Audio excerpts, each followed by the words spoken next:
Well, good morning, my friends. It's your old pal Jordan the Lion, and if you watched yesterday, you know that yesterday we were here at the Eisenhower Presidential Library, and today we are checking out the library and the museum itself. Daze with Jordan the Lion begins now. Yeah, yesterday we checked out the boyhood home and the final resting place, but today we're going to dive into his history, his memorabilia, and his presidency. Let's go. And this, of course, is where his final resting place is. Here you can see the Eisenhower Center sign right off in the distance. You can also see his boyhood home that we checked out yesterday, so if you didn't see yesterday's vlog, go watch it.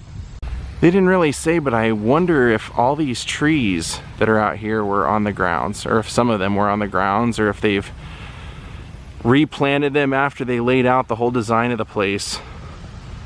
Because his family has lived here for, well, they had the house since the late 1890s. Well, let's explore the library first. What do you say?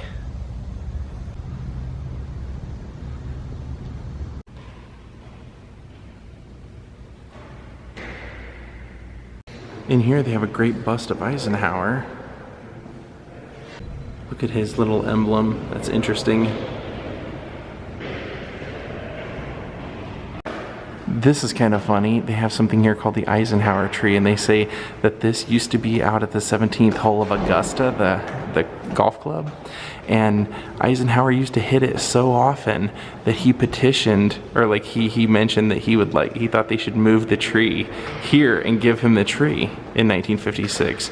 He wanted to cut it down, and eventually they had a storm that damaged the tree in, it looks like it was in 2014, and so they went ahead and honored his request by moving a section of the tree here.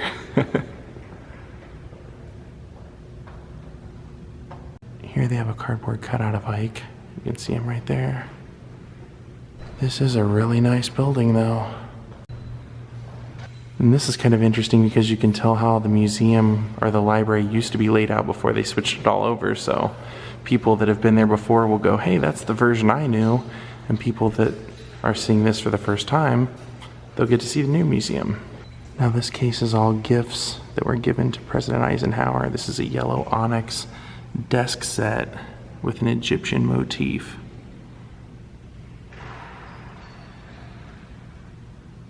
That's pretty cool. That is really nice. And that's presented to President Eisenhower as well. Marble and mahogany desk set.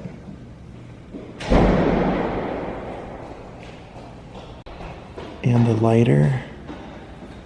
Oh, this is cool. This is a glass rod replica of the Eisenhower home, made in 1999. It's the home that we toured yesterday. Take a look at that.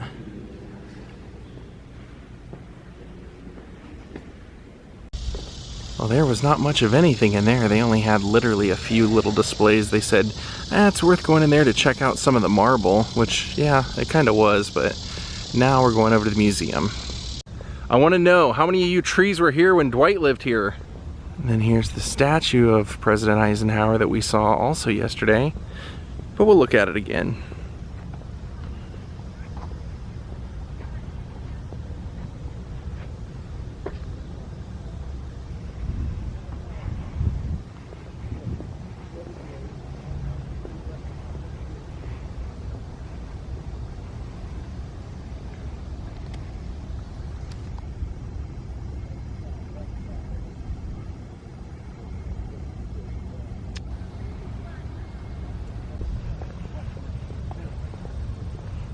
My mom and I both kind of have this goal to see all the presidential libraries, which is kind of funny in a way for me because I hate politics, but I used to always have a real interest in the presidency, so I do still want to see all the libraries.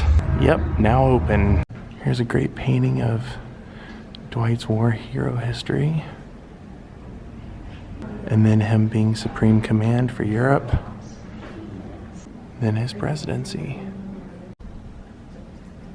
Yeah, he was doing that in between being a war hero and being president. Wow, let's check it out. Here's an old picture of downtown Abilene. I drove through it yesterday on our way here so you could see some of it. And it says, the proudest thing I can claim is that I am from Abilene. Ike. There they are out at the old family home where we were at. And there's a family photo. His father David there with the mustache and his mother. And then all 6 boys. Dwight's father worked at the creamery and he was the head of the ice boxes, making sure everything stayed cold. I'll take a look at this. His school desk. And then that is an embroidered chairback cover that his mother made. Now that school book belonged to Dwight's brother Edward, but this one belonged to Dwight, as you can tell.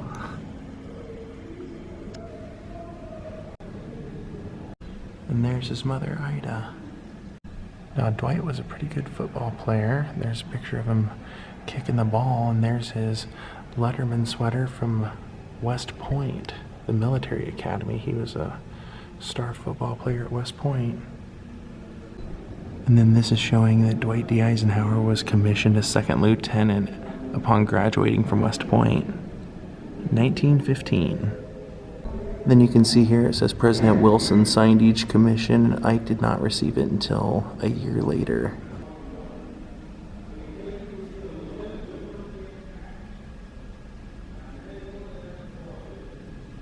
So if you saw my vlog yesterday, I mentioned that his family was not wealthy at all.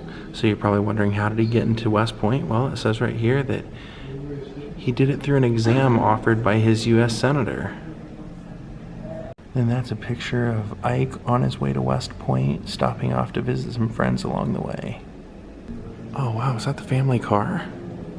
So this is a 1914 electric car that was owned by Mamie Dowd, her family. That was President Eisenhower's wife. And it says that Dwight would drive this occasionally to Mamie's mother's house. It was an electric car from 1914. You can see the Roush and Lang footstep down there, and they said that her father was really into new technology, so he was interested in the electric car and the automobiles.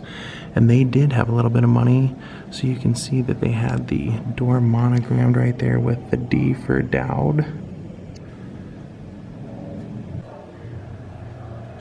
Now these are Dwight and Mamie's clothing, and it says that Dwight was sent to Georgia to train new officers, and she had to stay back in Texas while she was pregnant.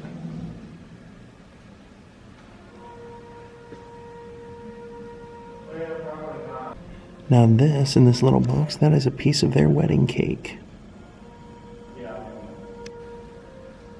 And that was Mamie's engagement ring.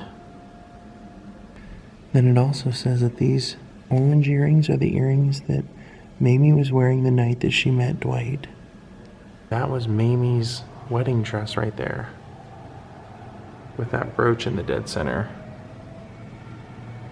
Now that is a picture of the Eisenhower's first son, Dowd, who was buried with them here. That's his christening cup, and they said that they nicknamed him at the age of 3, Icky.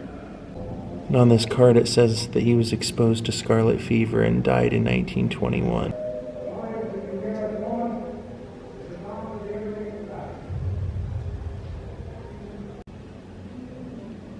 Let's take a look and see what's inside here. Sorry about the weird video marks. That's the shuttering on this with the light that they're using in here. That's a 48-starred American flag for one thing, right there. And then it says Ike served as an observer during the 1919 Transcontinental Motor Convoy, and that's what that's from. It tested the suitability of Army vehicles over an unpaved road, and that was his Montana Peak campaign hat. And then that is a cigarette case that someone gave to Ike, and they said that even though he was a firm and tough commander, he was extremely likable. And the inscription says, World War I tank surrounded by a laurel wreath, and the message, to Colonel Ike, a friend indeed. So you can see that wreath is engraved in there. And then next to it is a Christmas menu. Camp Meade.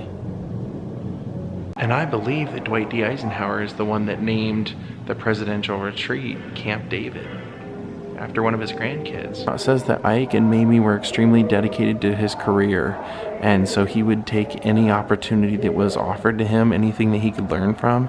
And it said that she was extremely social, and that helped a lot. That helped a lot of people warm up to them as a couple. And here it shows the route that they would have taken for that convoy that he was a part of. So they would have went all the way across the country with it, testing that terrain. Then here it talks about the death of Icky. It said in December of 1920, Icky fell seriously ill with scarlet fever, no antibiotics. Little could be done. He was quarantined in the hospital. Ike and Mamie could only watch and wait. The scarlet fever became meningitis. And here you can see that they, 1 year later, had another son, John. Now here they're talking about the period between 1922 and 27, when they were, the Eisenhowers as a family were in Camp Gaillard, Panama, and then Fort Leavenworth, Kansas.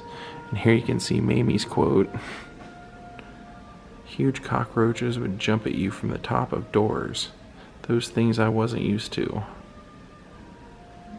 Now they called his time in Panama graduate school because he was with this guy, General Fox Connor, and it says, an expert in military history, Connor brought his personal library to Panama. He assigned Ike books to read, reignited Ike's love of history. While they would be patrolling on horseback, Ike and Connor discussed the books in depth. It says Ike considered Connor's mentorship a sort of graduate school in military affairs and the humanities. Here we have Dwight and Mamie's passport, and then right next to it we have her French driver's license.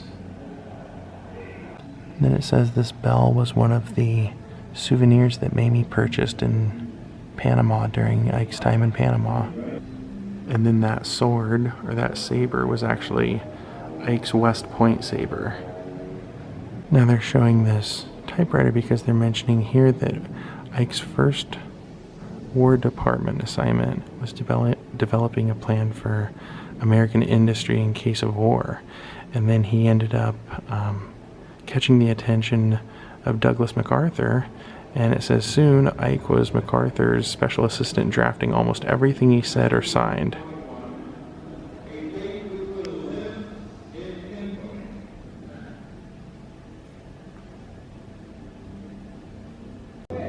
Now this says this is a collection or a few items from the original sterling silver set that Dwight and Mamie first purchased.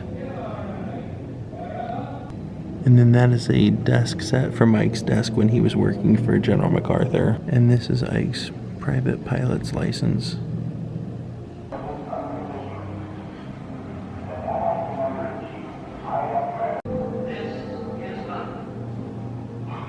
This little tape in here says this was the teletype announcing that Pearl Harbor had been attacked.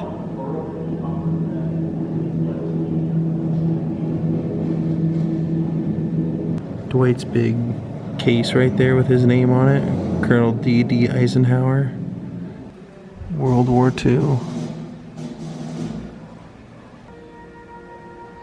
Take a look at all the weaponry.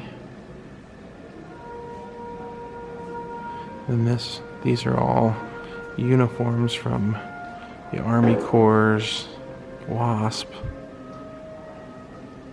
various different branches. Then of course during the war effort you had Rosie the Riveter. And down here you can see ration lists. And this purple uniform was Mamie's American Women's Voluntary Service uniform, since she was one of 325,000 women that donated their time to help support the war effort. And then this hat and uniform belonged to young John Eisenhower when he went to West Point. There you can see a pack of Lucky Strike cigarettes, and they're saying that those were all distributed to the troops. And that wooden ashtray has an inscription under it that says, "This ash bowl was used by the Commander-in-Chief of the Allied Forces in North Africa, General D.D. Eisenhower, at his headquarters in Algeria, 1943. Wow, what do we have here? So this is really cool. This is the D-Day planning table and chairs.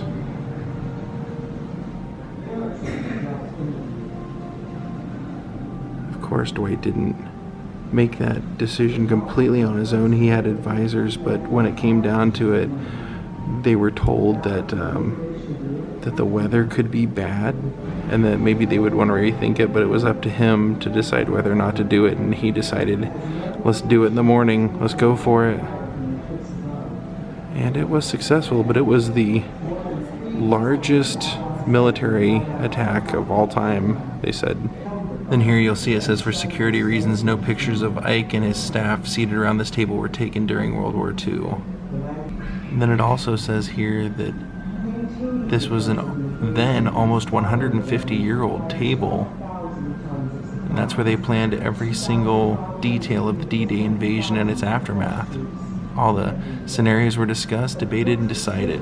And here were his advisors. Now this window is from the retreat that Eisenhower would stay in from 42 to 44.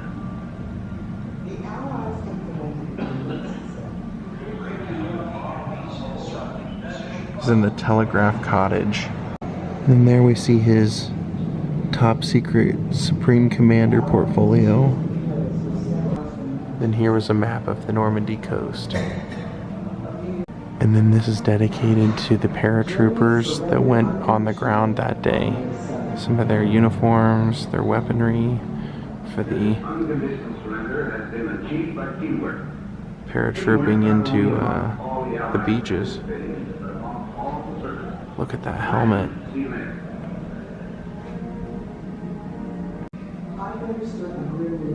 Now here's one of Dwight's uniforms. Then his map case with maps of France in there. And then that cigarette case was a gift from General de Gaulle. Now here we're about to see one of Eisenhower's staff cars when he was general. They said there are very few pictures of him with his staff car, but here's one right here with the car we're about to see.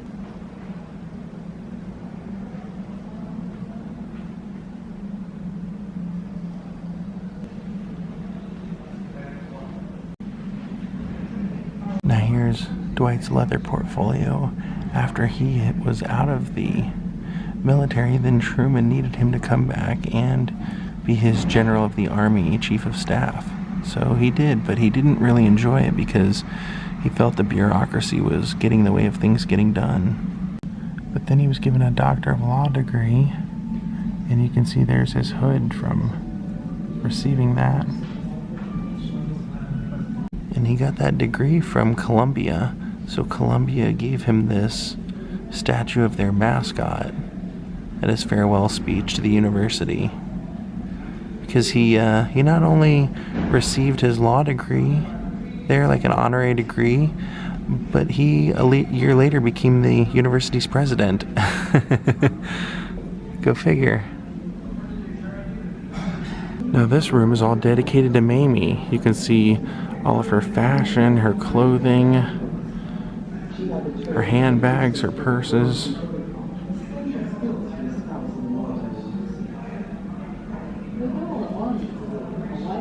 And then also her china here. Take a look at that.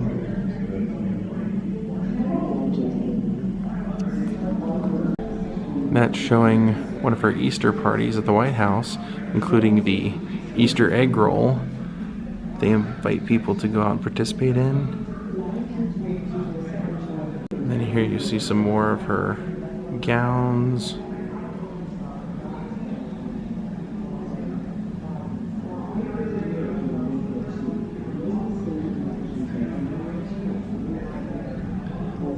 says Heart of the Year Award from the American Heart Association to Mrs. Dwight D. Eisenhower, 1960. Then here's Dwight running for president. You can see all the I Like Ike memorabilia in there. They say that to this day is one of the most memorable phrases for any politician or any campaign there's been. Look ahead, neighbor. Even like a bracelet, look at that. A rhinestone bracelet. Eisenhower cigarettes. An ashtray. I Like Ike stockings. He was not expected to win that. They said Robert Taft was supposed to win that, or at least everyone thought so, because he had not only the amount of votes that you needed to secure the nomination, but he also had 3 extra votes, and Eisenhower's charm wooed everyone at that convention, and Dwight won the nomination. And here is one of Dwight's Bibles with his name embroidered on it. There they are at the White House. And there's one of Dwight's Inauguration Metals. And there are Dwight and Mamie's hat, jacket, clothing, everything. The inauguration. Here we have a few items from Dwight's presidency. You've got a giant globe. And down at the bottom it has his name on there. His chairs and one of the podiums.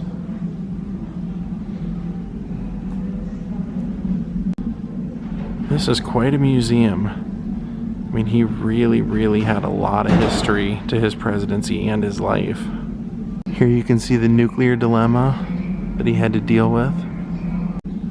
Basically at this time would have been right in the depths of the Cold War. Down here they have a book on radiation sterilization of food put out by the government. Operation Doorstep. Those are Atoms for Peace speech draft. When he gave that speech, that's what that is right there. And then that pen right there was what he signed the Atoms for Peace bill with. The communist expansion. Now here, in this case, this is kind of interesting. They have a document, a letter from Nikita Khrushchev to Eisenhower. The letter accompanied the lunar sphere pendant that's also in this case. And it says, it explains that that the original Lunar 2 pendants had landed on the moon on September 14th, 1959, the day before Eisenhower and Khrushchev met in the Oval Office. So that's the pendant they're talking about. Those 2 pendants. It's a piece of the moon. I propose to use whatever authority exists in the office of the President to end segregation in the District of Columbia, including the federal government and any segregation in the armed forces. Yeah, he was the one that enforced the Brown versus Board of Education decision. Then here you've got the school desegregation map showing the way it was laid out in 1961. And then how much of it was segregated at the time by law. And then here, this whole wall shows how Eisenhower made new opportunities with jobs, education, cars, homes, television, how the world changed during his administration. It's showing new advancements in technology using these kind of things for school. Boy, would he be shocked at what we're doing with you guys now. You can do everything on this thing now. Now this section is showing how before his administration 55% of Americans owned their own homes, and during his administration at the end In 1960, it was up to 62%, so it raised 7%. It was the American dream. Look how many people owned their own cars. And of course, you can't forget TV. So in 1950, 9% of Americans had a television in their household. By 1960, 87%. Wow. Now this shows how people were using their leisure. You can see these are the kind of televisions people would have watched the presidential address on. And then we had the beginning of the Governor's Award, Emmy. It says this miniature Emmy statuette was awarded to Eisenhower in 1955. The honorary Emmy is now called the Governor's Award. Ike is the only president to be given an Emmy Award. And there's a little York transistor radio. And it says this was from his Gettysburg home. And then this little thing, not sure what that is. First transatlantic cable paperweight. Okay. There's his golf clubs and golf bag. His presidential phone. And his portable record player right there. And this is showing him filming his farewell to the nation. And this is the teleprompter roll that was showing the farewell address as he was reading it. And this shows after his presidency, he became a writer, writing 3 books right here, and also became a pretty accomplished landscape painter. Spent a lot of his days painting nature. And that was a painting he did of his boyhood home. And this is showing his funeral.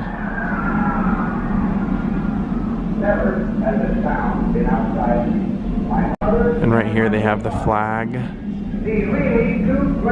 from his funeral carriage, as well as a shell casing, the final round of the 21-gun salute, and his burial. Wow. Then this shows their burial place, and it says that 10 years after Dwight died in 1969, Mamie would pass away in her sleep in 1979. She'd been recovering from a stroke at Walter Reed Army Medical Center. Her funeral was held at Fort Myers, Virginia.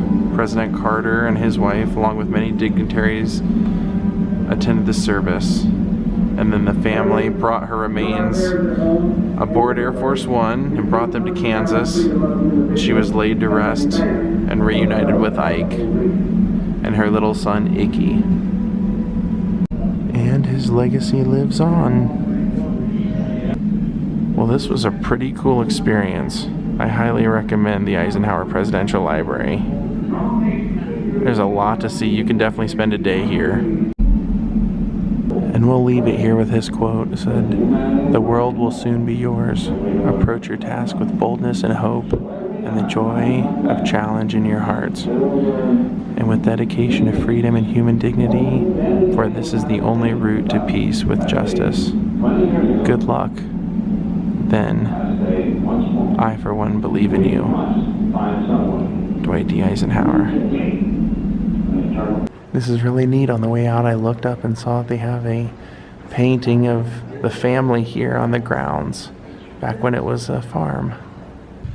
And right there is where that painting would have been actually taking place, right here on the side of this house.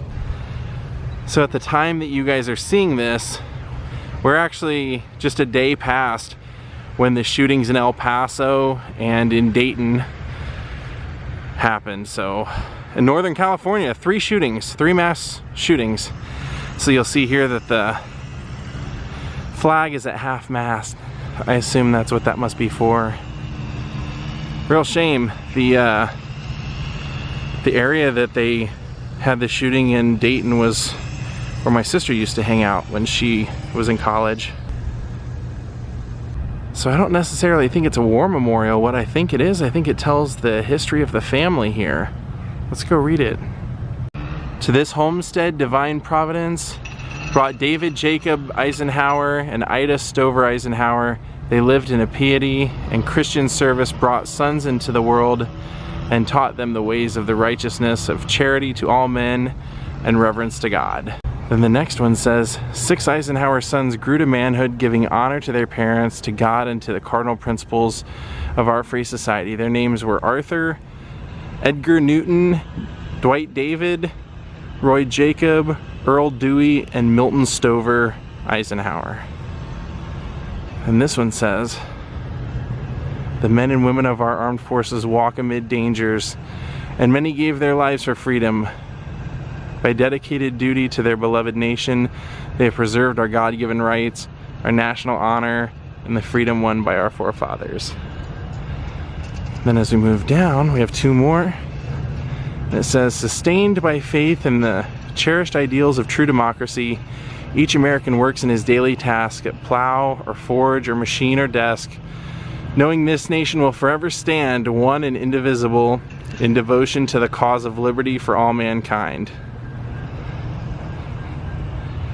From the modest home built on these acres came one destined to lead in battle the mightiest array of fighting forces ever to wage war in freedom's cause. The victory secure, as president he led the effort to ensure a continuing peace for all the world. Well, Lionhearts, I hope you all enjoyed getting to check out the Presidential Library of the great Dwight D. Eisenhower. If you're ever in Abilene, Kansas, it's definitely worth a stop. Have a great night, everyone, and goodbye.